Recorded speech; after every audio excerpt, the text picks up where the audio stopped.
Trump is out of the atmosphere as far as how well he's doing compared to the last two presidents, if you look at things side by side. That's one point. A previous caller mentioned something very important that you guys completely brushed over, and that's something that was slipped into the 2012 NDAA. It was the rescinding of the Smith-Mundt Act. And what this has done is open the floodgates for the media to basically lie to us if it's in the best interest of the government. So what we're witnessing here is the deep state aligned with media, and they have a free pass. We're a lot of questionable things happening in this country. We got mass shootings. I'm sorry to say these things are questionable. And under this law, the rescinding of the Smith-Mundt Act, in reality, the government could be working with media to deceive us, and it's legal. Talk about the rescinding of the Smith-Mundt Act, please. Dan, we'll let you go there. Dan in Massachusetts. Eleanor Clift, any thoughts on what you're heard?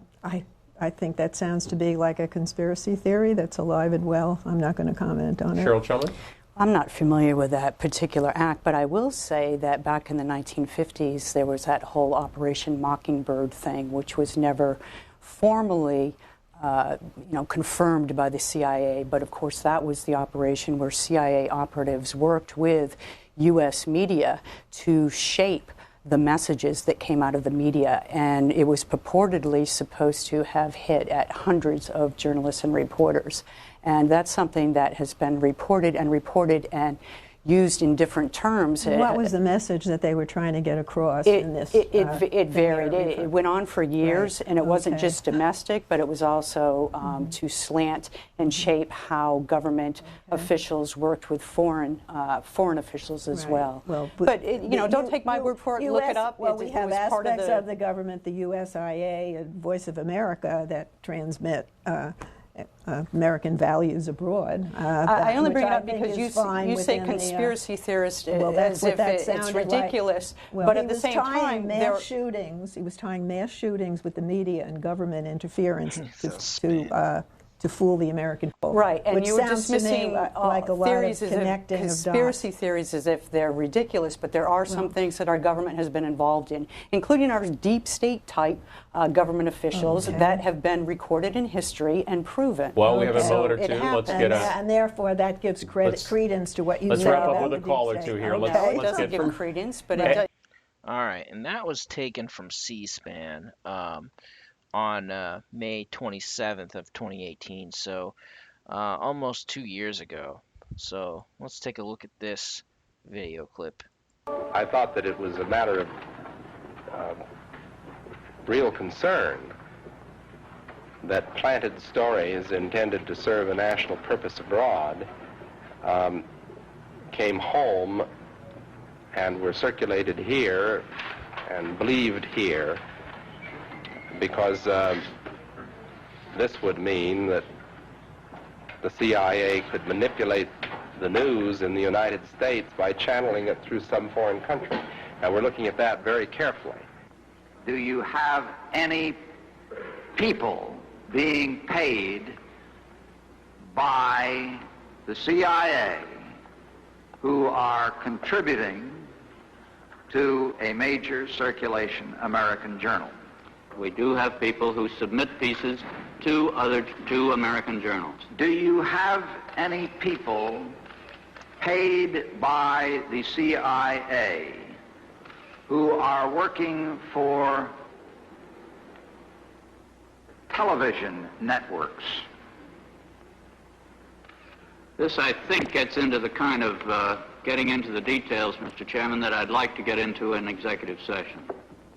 At CBS, we had been contacted by the CIA. As a matter of fact, by the time I became the head of the whole News and Public Affairs operation in 1954, the ships had been established, and I was told about them and asked if I'd carry on with them. We have quite a lot of detailed information, and we will evaluate it, and we will include any evidence of wrongdoing or any evidence of impropriety in our final report and make recommendations. Do you have any people being paid by the CIA who are contributing to the national news services, AP and UPI? Well, again, I think we're getting into the kind of detail, Mr. Chairman, that I'd prefer to handle in executive session. Senator, do you think that you named the news organizations in your final report? That remains to be decided. I think it was entirely in order for our correspondents at that time to make use of CIA agent chiefs of station and other members of the executive staff of CIA as sources of information which were useful in their assessments of world conditions. Would you say that continues today? Well, I would think probably for a reporter it would continue today, but because of all of the revelations of the period of the 1970s, it seems to me that a reporter's got to be much more circumspect in doing it now, or he runs the risk of at least being looked at with considerable disfavor by the public. I think you've got to be much more careful about it. All right, and that's from the Church Committee. And so, pretty much executive session means behind closed doors. So let's take a quick look. This right here, theblackvault.com, the guy submitted a bunch of Freedom of Information Act requests. And so it's got Operation Mockingbird, which ties into Family Jewels. And this one doesn't have as much as you would like to see, but let's look at Family Jewels for 1 second. I mean, I printed this out, you know. Okay. So, okay, number 1 is redacted. Okay, number 2, Johnny Roselli. The use of a member of the mafia in an attempt to assassinate Fidel Castro.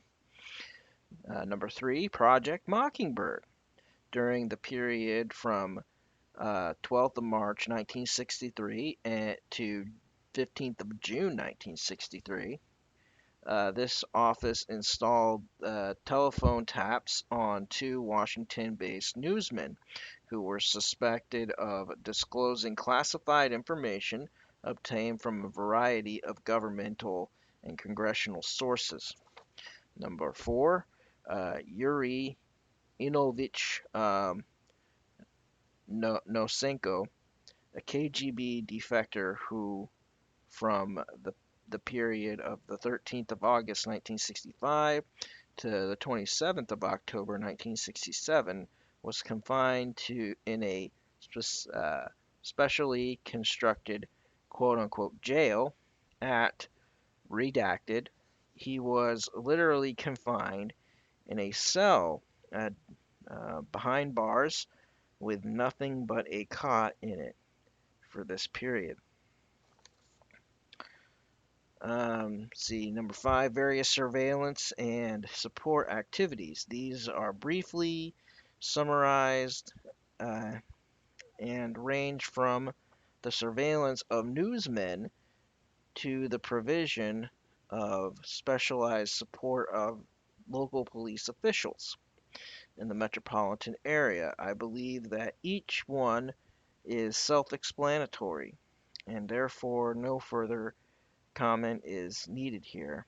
Number 6, support to local police. Attached is a list provided me by the Director of Logistics. He will simply report these items in his report, which he have provided local police in the metropolitan D.C. area over the past 4 or 5 years on indefinite loan during the period when the agency installations in this area appeared to be a target of dissident elements. Okay. A conscious decision, sorry, where'd it go? A conscious decision was made by the agency to utilize the services of local police to repel invaders in case of riot or dissension, as opposed to utilization of our GSA guards, who are not trained in this type of activity. This equipment has been issued over the years to local police, principally Fairfax and Arlington County police departments.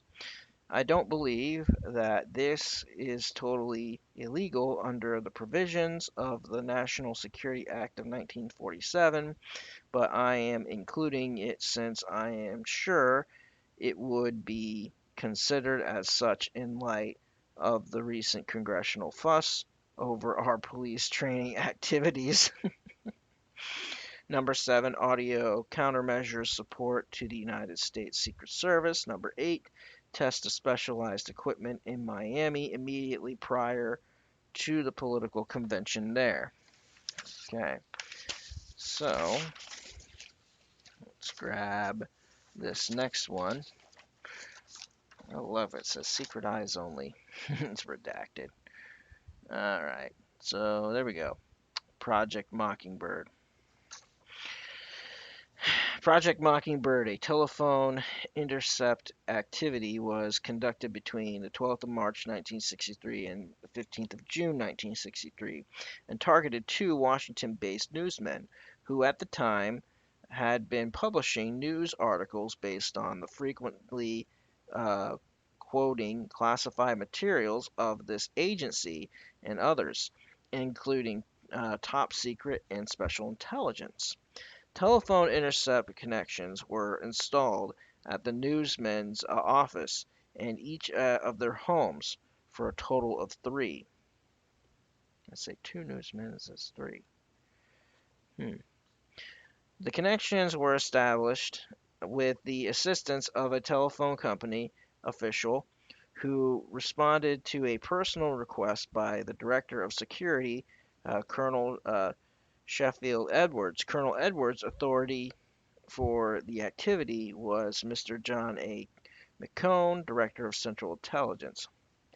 The latter conducted the activity in coordination with Attorney General Mr. Robert Kennedy, and the Secretary of Defense Mr. Robert McNamara, and the Director of the Defense Intelligence Agency, General Joseph Carroll.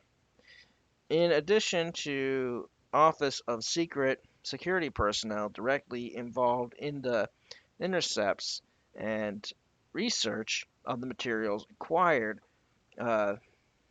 therefrom, only 3 other agency officials are on record as witting of the activity. The Deputy Director of the Central Intelligence, General Marshall S. Carter, the Inspector General, Lyman Kirkpatrick, and the General Counsel, Mr. Lawrence Houston. The intercept activity was particularly productive in identifying contacts of the newsmen for their method of operation and many of their sources of information. For example, it was determined that during the period they received data from 13 newsmen, 12 of whom were identified, 12 senators, and 6 members of Congress, all identified, 21 congressional staff members, of whom 11 were identified, 16 government employees, including a staff member of the White House, members of the Vice Presidential's office, an assistant attorney general, and other well-placed individuals. A number of other sources were partially or tentatively identified, but the short span of the activity precluded positive identification. It was observed that through these contacts, the newsmen actually received more classified information and official data than they could use, and passed some of the stories to other newsmen for release, establishing that many quote-unquote leaks appearing under the other bylines were actually from the sources of the targeted newsmen. Since the termination of the Project Mockingbird, these materials related to it, which were retained, have been maintained under strict security access of two Office of Security professionals. And it looks like that was Project Mockingbird, to go and spy and leak, I suppose, I mean, look at all these different people involved for this particular operation. This one right here, Robert McNamara, that guy right there is scum. Became president of the World Bank. So would Paul Wolfowitz. And apparently that's what you get to do. You get to become president of the World Bank. So it's only a matter of time before John Brennan becomes president of the World Bank. Anyways, that's all I have for today. There's more information that I can present. And let me know if you like stuff like this. I'll be happy to share it.